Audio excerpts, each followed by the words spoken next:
So apparently in my society there are a lot of Yeah, cases, that I heard. Yeah.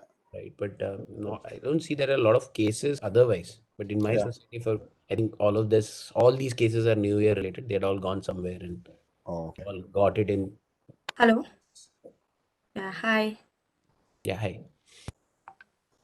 A very good morning, everyone. It gives me a pleasure to welcome you all to the 16th edition of India Digital Summit, Supercharging Startups, organized by Internet and Mobile Association of India. The summit is supported by the Ministry of Electronics and Information Technology, Government of India, and Niti Aayog. I'm your host for this session, Ayushi Mittal from IAMAI. Welcome to the panel discussion on Cookieless but Sweet, a promising but involving future. We would like to thank our digital financial management partner, EaseBus, conversational messaging partner, Gupshup, session partner, GoQuick, gold partners, Manorama Online, Blink Digital, and Yellow.ai, and silver partner, ShareChat. Without any further delay, it's my pleasure to introduce you to Shivendra Misra, Director Tech Labs, who will be the moderator for today's discussion. Joining us today, we have a great set of leaders. Please welcome Ramalingam Subramanian, Head Branding, Marketing and Communication from CoinDCX, Rajnish Kumar, Head Digital and D2C from ITC, Vishal Mukesh Parekh, Director Monetization from Yahoo, and Anjali Krishnan, Consumer Experience Lead, India and Bangladesh from Mondelez. I will request all the delegates to keep posting their questions in the chat box, and the panel will address the selected few ones in the end of the session. Over to you, Mr. Shivendra. Thank you very much, Ayushi, and welcome everybody. A very good morning from Delhi. We have a sunny morning today, and hopefully all of you are enjoying at least the new setup after a week. We are set for a very exciting and lively discussion today. We have a cross section of digital advertising, cross section of the entire digital advertising industry. Uh, Rama, I'll start because I see on the screen first, comes from crypto, which is virtual and virtual, a virtual product in a virtual industry. We have Anjali, who comes from obviously a consumer background where we have a sweet product, very much akin to the title of the session, and but reaches out to consumers not maybe on one-to-one basis. And we have Rajnish from ITC, who has again tangible set of products, who possibly reaches out to consumers both directly and as a mass. So we have a cross section, and Vishal, who obviously stitches this entire ecosystem together by being the backbone between the buyers and the sellers of the digital advertising industry. So the background is obviously set. We have a couple of years back with the increasing privacy, awareness. uh, the third party cookies are deprecating away. So obviously so I'll again explain the first party cookies, which is the direct consumers or direct publishers, the people who are directly coming to your site, whose details you have taken, they remain. But the third party cookies, which is basically your ability to stitch audiences together who are not directly from your sites or through third party vendors, is going away.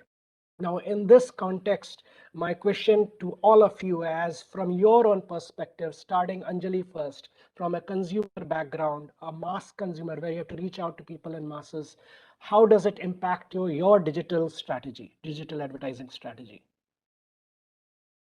Hi, Shivendra. Thank you so much for having me on the panel. I think it makes a big difference to us, and it would make a difference to a lot of advertisers who are focused on precision marketing. The third party cookie going away will definitely make some impact to the way in which they do targeting. Our own strategy is that a lot of our brands are built on digital only as a platform, and where we focus our efforts on trying to reach the right consumer at the right time in the right place. So definitely with the 3P going away, it will have some impact. However, having said that, uh, it's something that I think as all advertisers go forward, we will have some sort of a strategy to combat it. We also have something in place that we are working towards. And I think that the industry will evolve slowly going forward. Rajnish, next to you, again, a big consumer brand with both the strategies in place, reaching out to customers directly and as a mass. How does it impact you? Very similar to Anjali, I would say. Our data journey, consumer data journey started 2017. So, I mean, we are kind of little ahead of the curve, I would say. So we know, I mean, we kind of envisage that sometime, the first party data is very precious and valuable and you need to build. Because when you say direct to consumer also, it's about the connection. So apart from the technology bit of it, it is about how well do you know the customer. So we are selling, biscuits and chips and so on and so forth, staples. And if you look at it, the banya who's there, from whom you buy, knows you very well. They know the name of your children, they know your parents. And so at that level, we actually are competing with that when you're going direct to the consumer, right? So the more you know, the more you can sell. So that's the whole idea, and that's where we started in 2017, and we built a certain amount of data and enrichment and certain amount of profiles of our consumers, which will help. Having said that, like Anjali pointed out, I mean, obviously everybody uses third-party cookies to create audiences and advertise on certain ecosystems. Fortunately, again, our major spends are not on ecosystems where these are very, very important. So the impact will be low. I will not say nothing, but yeah, it will be low. It will not be very high for us. So, And we will continue to build sorry. our first-party data. Yeah, sorry. No, sure. Please complete. Yeah, so and we continue to build our first party data, and again, we are very, very hopeful that a new way of doing things will emerge. It's not like third party cookie going away is like a doomsday scenario and nothing can be done. I mean, I'm sure there will be other ecosystems that will emerge. There'll be other mechanisms of identifying and targeting consumers which will emerge. There will be other IDs which will come. The only thing is that everything will be more, I think, towards consumer centric. It will be driven by the privacy of the consumer, the will of the consumer, and that's the direction the entire world is taking. And I think that's where we all need to also focus. That if the consumer is willing to share data with you, and if your advertising, if your ad or your communication is relevant to them, I think they will welcome it. And if you are intervening or kind of interjecting or kind of hampering what they are doing on a daily basis, then obviously nobody wants that. So yeah, I mean it's a relationship of commensalism of goodness that will exist. So, Rama, virtual product, absolutely new industry, rights completely on internet. How does this impact you?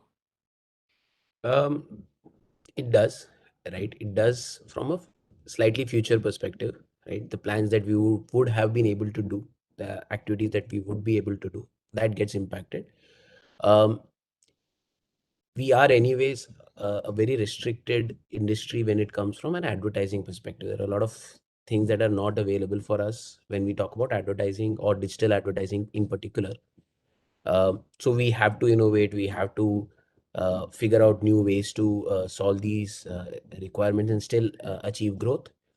um, I Although a young industry, a young player here, uh, I still feel that the idea of third party cookies is in the era of marketing is fairly nascent, right? And it's something that came in, gave us a lot of comfort, and it might go out, right?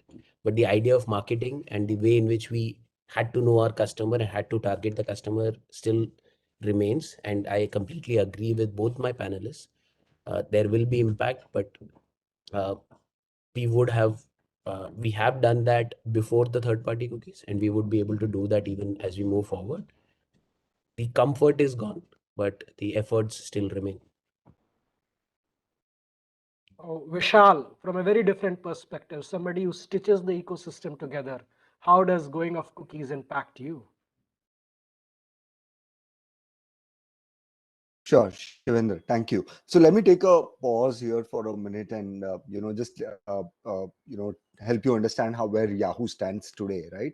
So coming from the ecosystem, Yahoo being a global player, we are in the entire ecosystem from a publisher and a product perspective, and we have an global award-winning full tech stack, which includes our own DSP, SSP, and DMP.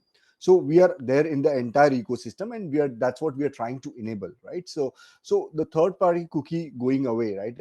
We were already prepared for December 2021, right?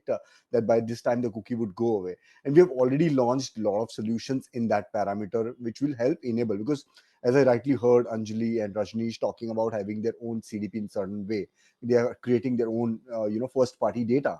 So how we will be enabling? So the solution what we are trying to do is we are evolving over a period of time, and I think we will keep investing in evolving ourselves to help a lot of partners, including marketers, to come back with some solutions on that. And we already have a couple of solutions already lined up for that. And even for the publisher point of view, right, because we are in that part of the system where we have our Yahoo Mail search and a lot of other content properties globally. So we also know what is going to pinch the publisher, and we have also come up with a lot of solutions around for from a publisher point of view as well. So for the entire ecosystem, I think we are very well prepared and very well placed to take on the three. Over to you, Shivendra, if you want me to add something more. Sure. Thanks. So yes, you hear from everyone. There is a mixed bag of reactions. Uh, now Hello, coming from the I. can you hear me? Vishal, yes, we can hear you. Yes, Vishal, we can hear you now. So I'm going to the next question. Uh, So coming from the IAB Tech Lab perspective, which has been very central to try and define the new set of standards, at least with when the cookies go away, we've sat down with the industry and we have set up a project REARC, and we have put approaches to dealing with this situation in three parts. One is the old part of the contextual strategy, where you continue advertising based on the contextual strategy of the website. The second is obviously the wall gardens. Each one of them are coming up with their own approach. And the third approach is where independent players like Yahoo, TTD, and everybody are creating identity solutions to look at this scenario and help marketeers address this. My question, therefore, to the panel is, which amongst these approaches, so first question is, do wall gardens impact you, or are you closely watching what wall gardens are going to do? Are you in sync with them? Second, what are the alternative things that you are planning in order to take care of this situation? Are you interested in the ID situations, ID solutions? And obviously contextual is something as a default everybody would have to do. So Rajnish, can you start off? So wall gardens, obviously, I mean, all of us advertise on the wall, so-called wall gardens, and there is no way out. And the solutions that they have their own platform data, which they segment and offer you as for advertising. But the efficacy of which is something that we have yet to see in terms of how the data performs. Because while they say that these are very sharp segments, the performance is not matching to that claim, and therefore we identify a lot more on a first party data, and then put the first party data on the platform and create lookalikes. That performs much better rather than just using the platform data and those segments which the wall gardens are providing, typically Facebook. So I mean, the second, obviously, when Google says that we will be able to create identities and consumer groups or cohorts that you can use, something to be seen as yet, but yes, very interesting proposition. So while I'll not be able to kind of target somebody individually, which was still not the case, which was some kind of a non-identifiable PII information, but as a group, I'll be able to show you my ad, and whether 10,000 people see an ad of chips or a biscuit, or one person sees, it doesn't matter much to a mass FMCG player, because we are, as it is, showing our products to anybody, and the products also can be consumed by anybody. It's not like very specific. These are mass products and everybody can consume, so that is also, I mean, good enough. As far as the graph IDs and different IDs that different companies are claiming to, again, that is something to be seen. But I'm sure, like I said in the beginning, some kind of a technology solution will emerge. Although I believe that creation of IDs still is in a process. It's not like somebody has come with a complete solution. And when they come up with something, we all have to try. The entire ecosystem of marketing has to try, digital marketing has to try it, and then see which ones are working better. And those will remain, the others will probably fade away. So this is how I would like to, kind of answer your three questions. Anjali, again, as a mass marketeer, where do you stand? So we advertise a lot on the walled gardens, but I strongly believe that there is no one size fits all. There will always be a role for your demographic reach for mass brands. There will be precision reach for brands that are built on digital. only there will be in-market reach solutions which, target specific variants in e-commerce brands. So I think a lot of solutions will emerge going forward, including those from the walled gardens. And as advertisers, I don't think we're going to say no to anything. We're going to test and learn because that's the way we work. We work with a lot of agility in Mondelez, and that is our approach to digital marketing. But with the growth of data unification and the single, view of the consumer, obviously ID-based solutions will have a greater edge over some of the other solutions that will, pan out. And for us, as advertisers, I think we're completely open to all kinds and sorts of solutions. For us, the important bit is to create great consumer experiences for our consumers through our brands, and to make sure that we are reaching the right consumer at the right time with the most relevant communication. So I don't think there is like really one holy grail that sits on how or what will, be the ways of working going forward. So, Rama, the granularity will go away. That's what I'm hearing. Compared to you, who is possibly looking at customers more at a granular level, trying to target them more at a granular level than the mass marketeers, how does this impact you then? Or what's your approach going to be?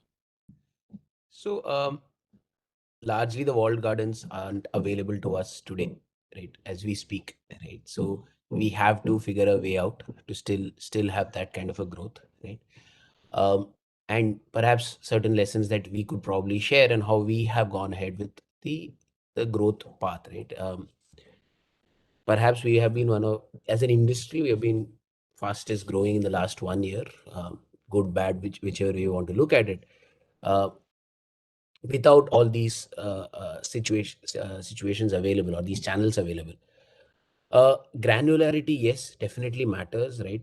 As I think Anjali pointed out about precision marketing, it does matter for us. And what we have only spoken about as advertisers, but if I take a step forward, these cookies are also helping me build the right experiences as we move forward, provide the right kind of solutions for my for the customers who are coming onto my platforms, right? And that is something that will help us if we are part of these ecosystems. Uh, However, I think we have seen that the walled gardens per se, the concepts that we are talking about, although they have the very rich data available with them, it's not always the best form of data for us to utilize in the way we want to market. And if I just talk about precision there, not necessarily very accurate. Um, on another point, right, we are actually listing projects on our exchange which are trying to solve these using blockchain as a technology, right? So we are also advertising or we are also promoting the people who might create solutions for this kind of a environment. So it's uh, it, overall the impact will be seen, perhaps it's a short term blimp, right? But overall, people, we will evolve and learn and move forward. Vishal, means you as a solution provider and possibly very much hinged toward the ID side. Could you just take us through what does that exactly mean in very plain and simple terms? Sure. So I think we have been creating identity for ages now, right? So basically, identity ID graph is just coming from that identity of a consumer, right? So at a lot of attributes, if I have to put ID in a very simple form, what is going to be an ID graph? It's a various attributes of a consumer coming into a single identity, right? For example, what is someone searching on search? What is somebody getting an email? Obviously, keeping the PI data in mind. What email he's reading, what content he's reading, right? So keeping multiple attributes of a consumer into, so everybody will be given one unique identity in that ID graph, and basis on that, every individual will have its own digital identity. In that ID graph, and basis on that, every individual will have its own digital identity in a way. That is what we form as an ID graph for the consumer. for a consumer. Now, a lot of this organization will come up with an ID graph, as you rightly mentioned, that there are a lot of independent and walled gardens. So a lot of people may come up with a cohort-based marketing rather than having an independent, but there are a lot of independent who may come with an independent identity of a consumer, right? So both of that are going to be important. So I think the platforms or the enablers need to be prepared for the interoperability, right? What does it mean? It means that all the IDs can sync in for a marketer and to make their life easy, right? So all the IDs need to talk to each other, understand each other, and basis on that, that unique proposition is what the marketers can look at then targeting, right? So I think interoperability is going to be the key. And if but if wall gardens still think that they don't want to get into the interoperability, that is where the concern could be. But otherwise, a part of that, I think I don't see that as a challenge in time to come, because most of the independent players are going to work with an interoperability keeping in mind. So we have already launched a couple of IDs like Connect IDs with enhanced attribution and enhanced matching for a consumer, right? For our publisher, we have already launched something known as a next gen solution, right? Which technically means that publisher will be able to take our next gen solution, and through that we will be able to map a lot of data for the marketers, right? Obviously keeping the PI, and these are all consent led. I mean just from a consumer privacy perspective, data which we are taking is technically from the consent led.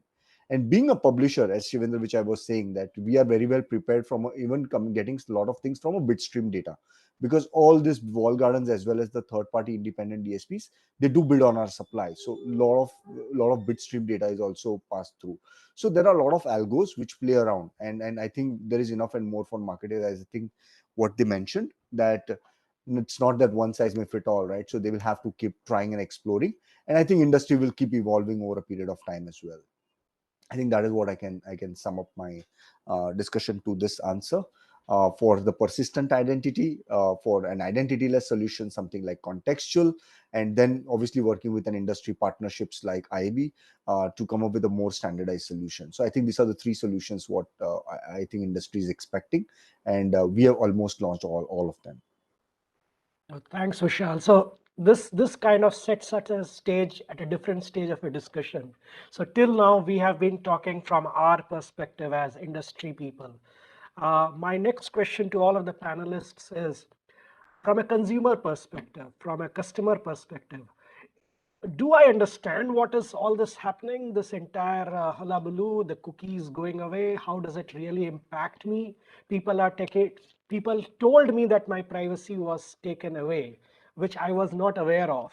And now that I am very concerned that my privacy should not go, does it make internet costlier for me? Is this something good apart from what you are telling me? Will I have to pay up everything? Will internet remain free? So my question to you all back is, from a consumer perspective, how do you read the situation of cookies going away? Um, Anjali, you are the consumer, the biggest consumer reaching out person.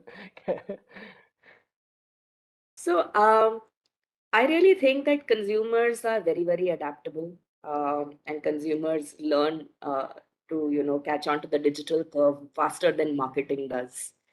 But consumers are also very, very discerning. And for consumers, I think the most important thing about privacy is, what is the value exchange that I'm getting in return for trading my privacy, right? And that value exchange needs to be something that marketers, publishers, the whole digital ecosystem needs to give a very, very strong thought to.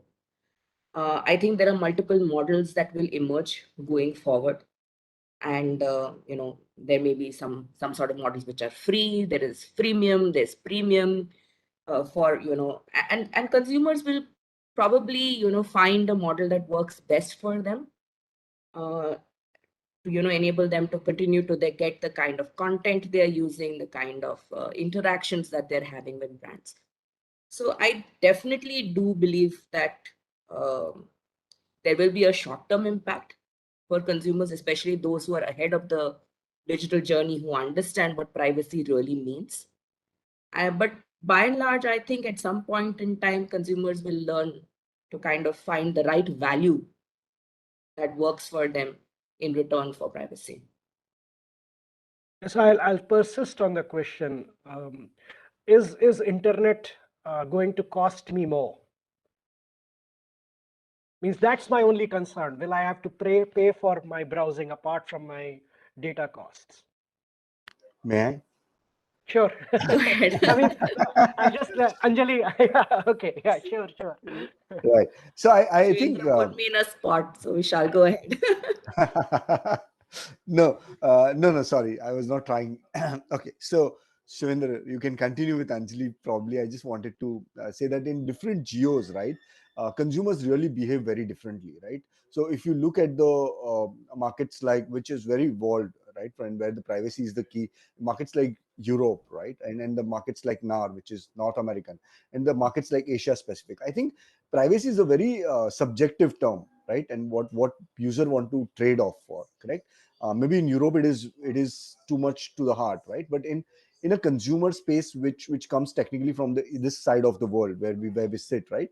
I think it is all about the privacy is exactly needs to be defined, right? So we should wait for the right privacy law to come in, but largely it is very subjective term, right? Like privacy may be very important for some people in Europe, but it may not necessarily be very very important, and they may find to do a value trade, as what Anjali was saying, when it comes to this side of the this side of the world, right? So that is what I think I wanted to put it as. But yes, obviously, if privacy is something what things are going to people lot we have seen a lot of publisher going in behind the wall garden, and I think that will persist, so and that will continue to evolve, right? So from that perspective, yes, so people may have to pay more if they are really concerned about the privacy, or they may have to trade with the value of what they are losing against privacy. That is what actually I wanted to put up a point, but sorry, Shivendra, you can No, go ahead with that's fine. I'll answering. come back to Anjali. And so, Rajnish, your will I have to pay more? I'm looking at the other side. I'm looking at each individual consumer will actually set up shop and say, here's my data, this is the price. Please Wow. take my data. This is 10 rupees, this is 50 rupees, this is this. My demographic information, 10 rupees, my transaction is 50 rupees. I think, I mean, jokes apart, I think that's the situation that we are going into in a sense, because even the consumer has now realized that there is some value to my data, right? Internet was basically built on the premise of free, that everything is free, and then people realize that if something is free, then you are the product. So they now at that, I think that thing is very very clear in everybody's mind. Now when they trade their information, I think there are two key elements that are being looked at by consumers. One, obviously, is it building relevance for me? Is the ad being shown to me is relevant? Is it something that I want to actually, maybe I want to, I'm interested in books, and I'm getting to see the right ads for the right books which I will like. Why not? If I'm interested in golf and somebody's showing me a great, project where I can become a member or something like that. So there are a lot of value. I'm interested in t-shirts or shopping, and some great ads from, some online apparel company are being shown to me, or shoes. So it's about relevance. So I understand that, by knowing more about my preferences, better advertising, and I have to see some ad. Let us be very clear. So you can turn off one ad, but you cannot turn off all ads, because then how does Facebook or Instagram or Google or anybody make money, right? So that I think that maturity has now sunk in. So they know that some ad will be shown to me. The ad will be more relevant if they have the right information. Now that right information, that's where the element of transparency comes in, because I want to know that how did you collect the data, how long are you going to use the data, how are you going to use the data for my benefit and not sell it to others, or for others benefit. I think that relevance and transparency equation has to be very clearly established, and I think people will be, I mean, knowledge is power. People know about data is there, and I'm consuming something, I'm on Facebook or Instagram or Google or any other platform, I'm there. Then I have to see something. If it is, I'm not paying for it. If I'm paying for it, Netflix, I'm paying for it, I'm not seeing any ads, right? If I'm paying for Netflix ads, then obviously although Netflix is also collecting data, but it's a great example, the kind of, web series or content that they're coming up with, and also the kind of content they suggest you to watch, right? They tell you that this is 97% fitting to your, mood or preferences or the kind of content you want to watch. And that's actually out of thousands of pieces of content, I'm able to select what to watch. Now that I've got 3 hours free time today on the weekend, right? So I think it's relevance and transparency. These are the two key takeaways for me. So coming to you, Rama, decentralized networks, that's what your product is all about. It's the next generation product. How do you see this value exchange happening? Because aren't you, conflicted by the industry that you are in or the way of life that you have adopted?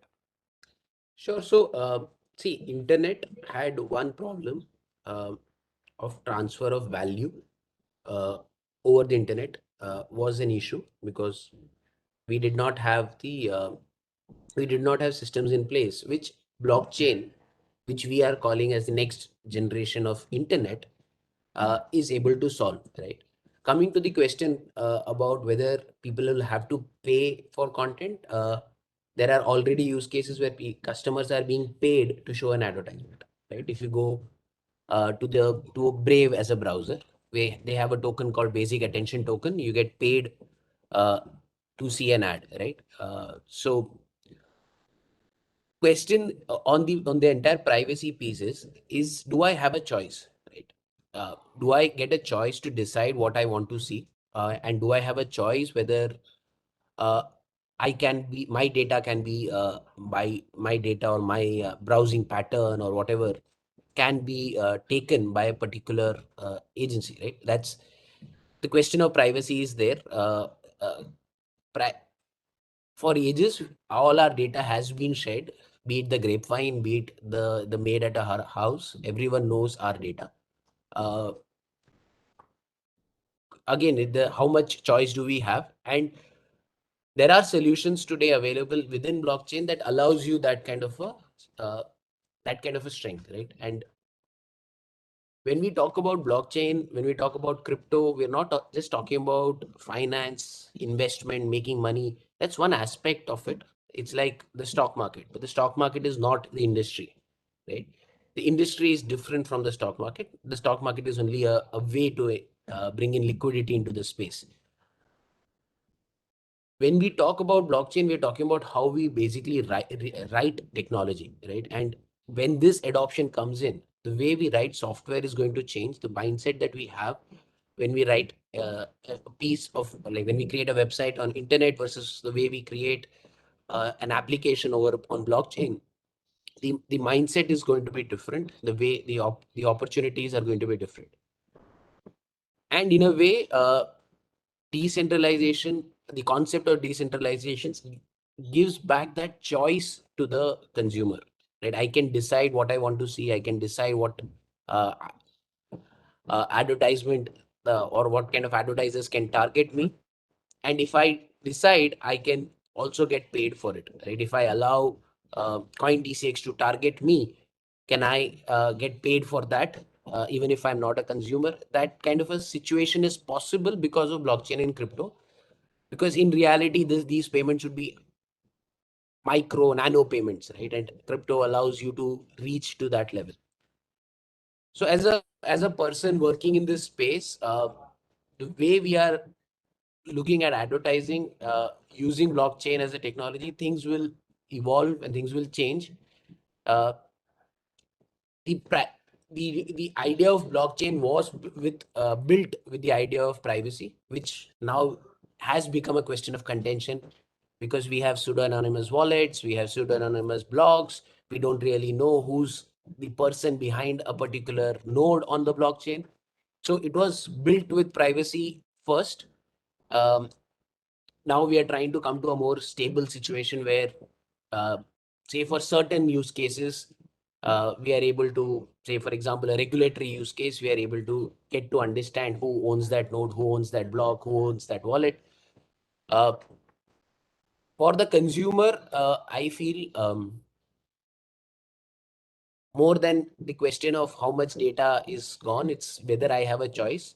And if we're able to provide that choice to the consumer, I think overall the consumer would be happy So because it's an informed it's decision.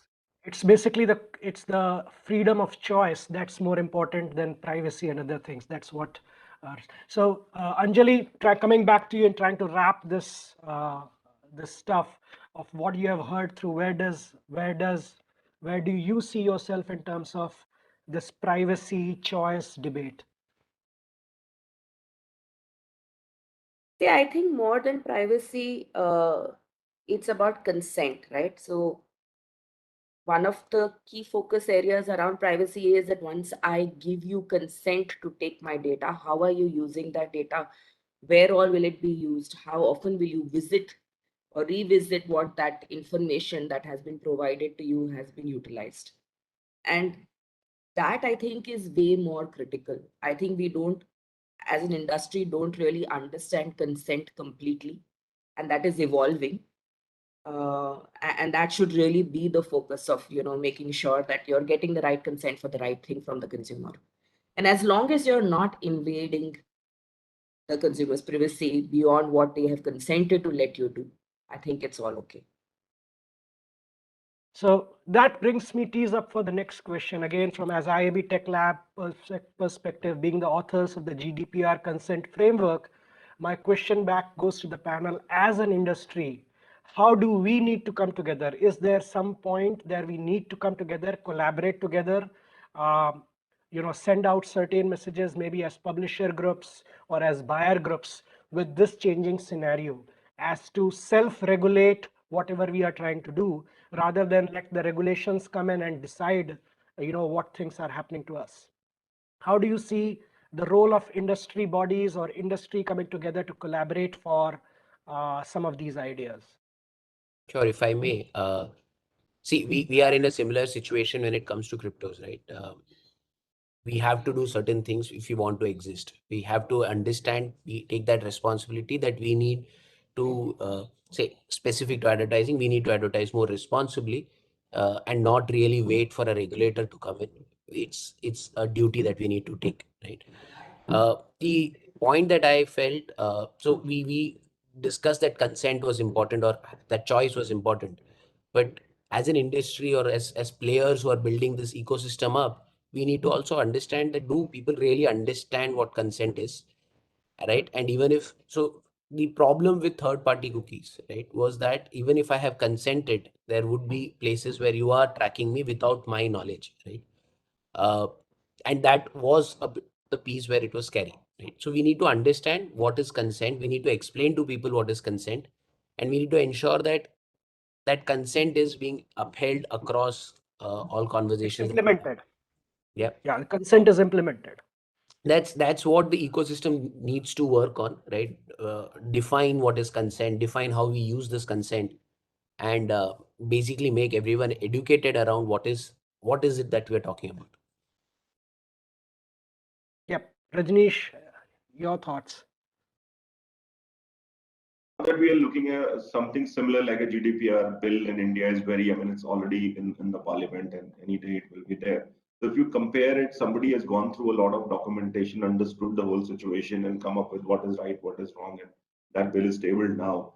A similar thing could be done by the industry as well. We could set up our own norms in terms of what data we collect, how we show the ads, and what is, a kind of advertising standard, so to say, what is right, what is wrong, and then how do you so in the end, it is about building trust. Anjali spoke about consent. So it is not about that nobody wants you to see their data or use their data. It is about consent. That how much are you going to use, how you are going to use it, how it is going to benefit me. And if you have to build trust, then you have to build systems and parameters around that so that it is very easy to understand for the consumer, for the user, and then you kind of build that trust as an industry. And then when people are okay with that, so a lot of people, for example, we are talking about blockchain and Bitcoin and so on and so forth, the cryptocurrency. A lot of people believe in it, and some people don't believe it. A lot of people do not know anything. It's just a means of making some money. A lot of people are building their companies on that, businesses on top of that. So it's the amount of trust that you have in a particular thing, right? And then it becomes matured enough, and then it becomes like a daily thing that we all use in our day-to-day life, and nobody questions it anymore. So I think it is just 10-15 year old industry that we are talking about, a very very small time span, so to say. So it is important for the industry to come together and build those parameters, right? So we have few questions coming in, but before I come to them, I'm just throwing this open to the last. So privacy has become important from our perspective because 15 years ago, I used to browse just for one piece of information. Today, I live on internet. I am live on internet 24 hours. My location, my spending pattern, my thinking pattern, everything is on internet. Therefore, that has been a big change in 15 years for the privacy to become important. Earlier, you knew only 15 minutes of my life. Today, you know everything of my life. In that context, my question to everybody's panelists is, how do you see this future panning out? Is it, means very specifically from a cookie perspective, is it sweet? Is it loaded towards the bigger players? Is it lesser advantageous to the smaller players because granularity is going? What is your final take on this watershed movement of cookies going away? Vishal, if you could start. Thanks, Shiv. So I think it is an evolving industry, right? Digital always have been an evolving industry, and I think probably what I feel or what I believe or personally what we believe is that obviously things will keep evolve, and this will actually benefit overall from a consumer to a publisher and even to a marketer. It is just that people may have to adapt to the things a little faster, and things will keep evolving over a period of time, and there will be a lot of opportunity for the startups going away from the wall garden to a lot of startup opportunity, which can go to a small D2C brands as well, while the larger players can create their own CDPs and create their own marketplaces. But for a smaller player, there will be definitely some other industry player which will be coming in. Obviously, IB Tech is here to standardize most of the stuff here, but yes, that is what my belief is. So, Rajnish, I would ask you if you can read the first question and possibly use that to round off your answer in terms of uh, creating a super accurate digital persona of a customer is a necessity of business. And the app permissions asked during the app installation and website visits has to be made more explicit in nature and how the data is going to be used. So So, I I believe mean, if that's we what. look at the end user licensing agreement, it's very, very explicit. In fact, if you read through it, you will never sign it. The problem is nobody reads it, right? It's something that is the problem. It goes into pages and pages and is totally detrimental to the consumer. Everything is written very clearly. I'll take your data, I will share the data, I will share with everybody I want. And everybody say, if you read any of the end user licensing agreements, it's very clearly there. So it's not a question of it as something is hidden there. It's not even in fine print like in insurance, it's in bold print. But nobody actually, we just say agree because I agree because we want to do what we want to do. We want to exercise and therefore we don't read what all culprits are written or nobody reads. Ask it. I mean, I have not read a single being in the digital space, knowing what kind of privacy concerns could be there, still we don't read because we want to consume more, right? Now, coming back to the question that you asked, that what is the future of this? I think if you understand the fundamental, what is at stake. The stake is the privacy of the consumer, the data of the consumer, and therefore it is a good thing. It's in the right direction, right? It's kind of building some kind of a method in this madness which is going on. So it has to be taken positively, and from which what will emerge, if you do it right, you will have more and more trust from the consumer, right? So, So I think it's a watershed moment, but more than that, I think it is an opportunity to regulate things, to make things more organized, and I think that's how we should all look at it. And a beautiful future, a sweet future, so to say, will emerge. That's what I feel. so Because Anjali, you're more concerned about your consumer, right? So Anjali, very quickly to your question, why large organizations may take steps to protect privacy and be in sync with the industry, how will the outliers that do not take these steps impact the business models of the large organizations? Sorry, I didn't quite clearly get that. So it says, the key part, how Okay. will the outliers, the people who do not protect privacy, how will their business models be impacted? Was how would it impact the business models of large organizations? Okay. So, quite honestly speaking, we are a very consumer centric organization, and way before regulation comes into play, I think we are already self regulating. So, it's not just us who follows privacy and, what is in sync with the industry, but even the people that we partner with, we make sure that they are following, similar privacy policies. So I think for those who do not follow it, it will definitely have an impact on their business because the consumer comes first and the consumer's privacy comes first. And for us as advertisers, it is always important to create seamless consumer experiences that do not take away from, what the consumer wants to share about themselves. So Definitely. Rama, last 30 seconds to you.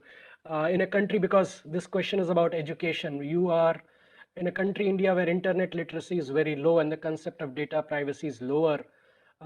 Education, marketing about data privacy rights in the internet of the consumer. How do we go about that? See, there are two ways about it. We have to do it, right? We have to educate the customer. We have to educate the folks. Again, taking an example on crypto, we have no choice but to educate. So we have to create a ecosystem. We have to, as players trying to build this space, we had to launch an academy, right? Without that, we don't have the right to acquire. That's the uh, underlying thought that we had within our organization and in general within the industry. Uh, it's difficult for people to really understand this, but we should encourage and probably come together as uh, as ecosystem players to build this kind of understanding, and bodies like, for example, an IMAI or any other equivalent bodies can help us drive this. But at the end of the day, it's also an individual call, individual business call, how much we value privacy. And generally, in the long run, people get exposed if you don't take those measures yourself. So, yeah, to sum it up, education is important and it's everyone's duty. And we have to do it in some form or the other. So to end it up, yes, things are evolving. There is a role for bodies like IMI to, steer things through. Yes, there are changes in the annual, and that is good because ultimately change is the, root of all progress. Consumers would have to learn more, understand what privacy exactly means for them. They would have to understand the value exchange. Thank you everyone on the panel. I think it has been an illuminating discussion. A lot of points and I think a lot of takeaways for the audience. Thank you very much.